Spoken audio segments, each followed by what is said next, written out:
is, however, one thing you said, Script, that I would like to latch onto here. Because you mentioned the Trump allegory, and this is something that was also brought up by Deadline Hollywood in their review.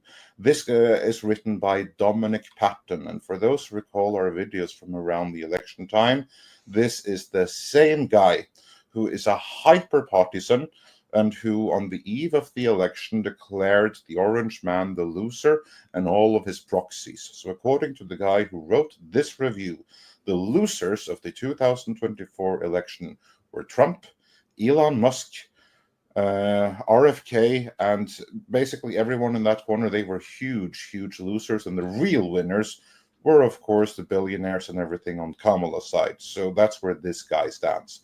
And his review basically has the headline, Disney's long-awaited Man Without Fear series is a fearless and Trump 2.0 timely.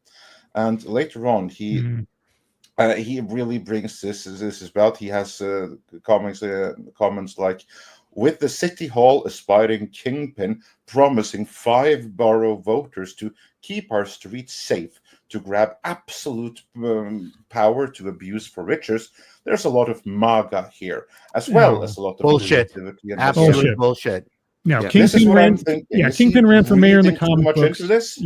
Oh yes, Kingpin ran for mayor in the comic books years and years and years ago with the same kind of messaging, the same kind of. This is old. Outright, this is old. Yeah, that's from the pages. Yeah. Yeah, exactly. This is the Kingpin's hypocrisy when he was running for mayor. It was like, I'm going to be a justice mayor. I'm going to see that crime is reduced in our city. That was the whole conflict between Matt Murdock, the lawyer who's also a vigilante, and Kingpin, who is the out and out criminal trying to play like he's a tough on crime mayor.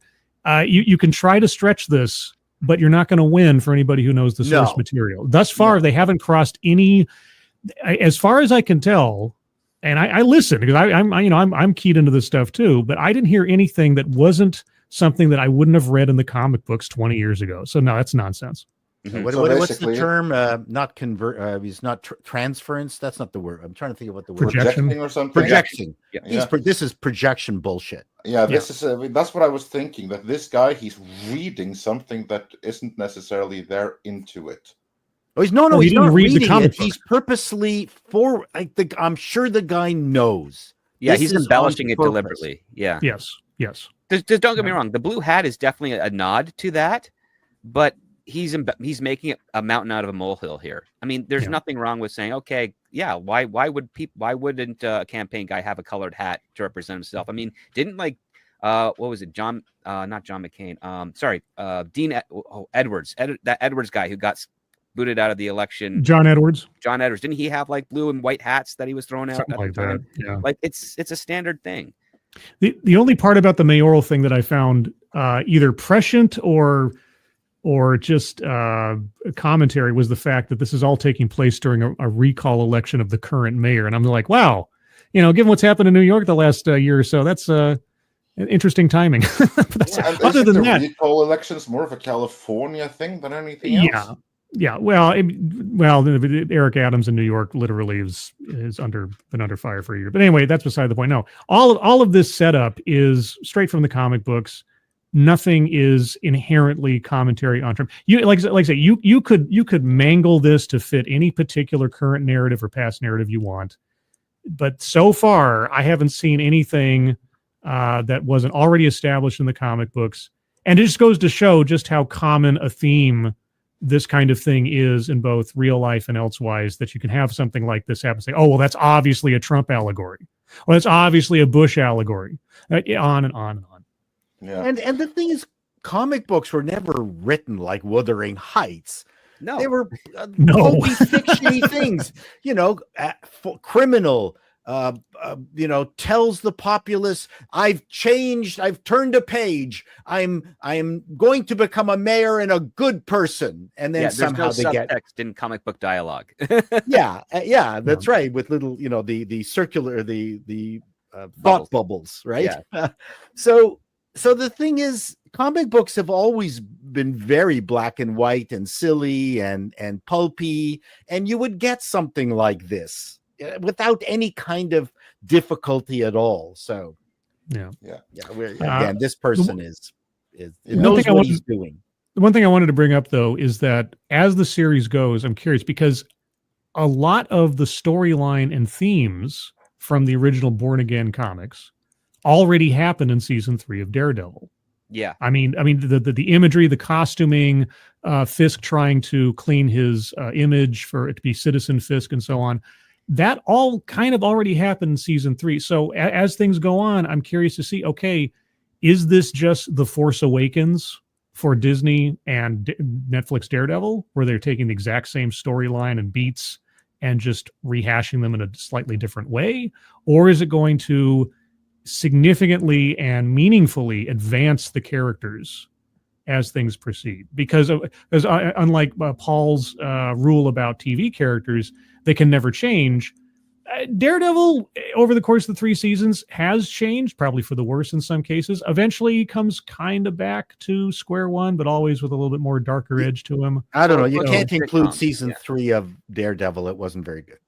It may not have been good, but it is what this is purportedly continuing off of. So if we're accepting those events as canon prior to the events of what we see here, are we just like retreading old ground again?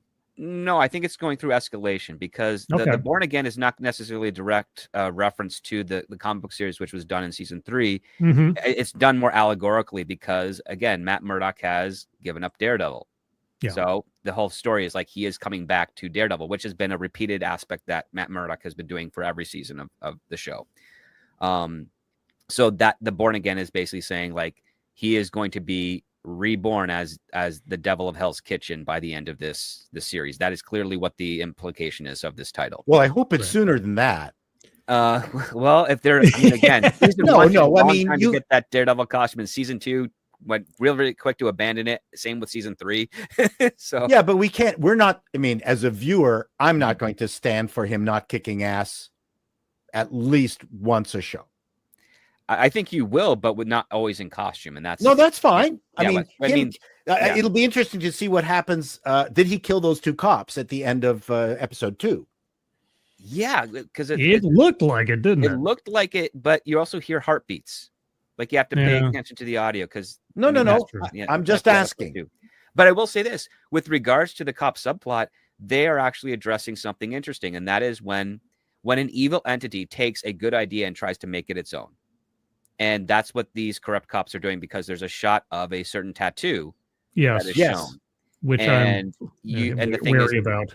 Exactly. And some people might get the wrong message from that decision because the argument has always been when it comes to, like, say, liking the Punisher and seeing some cops wear that symbol, it's basically saying, are you for avoiding due process? Mm-hmm. And that's the question, right? Because that's what Punisher does. He avoids due process. He punishes indiscriminately, specifically for criminals, and has made a few mistakes along the way.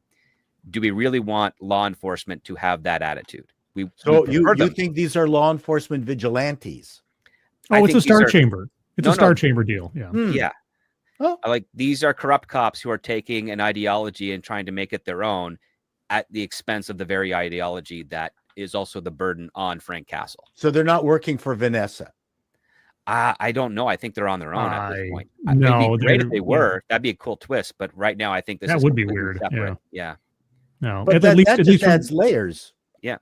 It depends on how it's handled. I mean, if they're going to, this is one of the controversies in the comic books where the Punisher started like going on long speeches criticizing people for wearing his symbol or glorifying him or something and making it a big deal or something. A lot of Punisher fans were not a big fan of him, like proselytizing to them about the goodness of this, that, and the other. So it'll be interesting to see how they handle it. But as far as I understand it, and who knows, their twists could be coming. These guys are operating as their own little, Star Chamber vigilante squad, subculture deal, trying to copy the Punisher. Right. Moonlighting as the Punisher. Well, that's interesting. Yeah. I mean, and it's also kind of like it's the flubbed warning that the Marvel Comics were doing when it came to that criticism, which is the fact of the matter is you are an agent of the law. Your entire, you're supposed to uphold the criminal code, the book of the law. You are not supposed to take it into your own hands. Right. I, Frank Castle, I'm going outside of that. I know I'm a criminal. I know I'm doing these things, but I'm doing these things so you don't have to. And I'm also doing them because sometimes bad people know how to manipulate the law so they get away from justice. But that doesn't give you, a cop, the right to repeat what I'm doing, because that just gives the other side, the enemy, more grounds for that reasonable doubt. Right. And to can scapegoat off. Like that should have been the narrative. But again, terrible, writers within the Marvel comics don't have that nuance there, because they don't understand what Frank Castle is as a character. He is a tragic character. He's not supposed to be idolized. Right. Well, one of the writers, like warning sign. One of the writers of The Punisher actually became the showrunner of this series. Yeah, well, he was the showrunner of the previous Punisher. Exactly. Yeah. And that didn't quite get the Punisher. No, he didn't. He did not get it.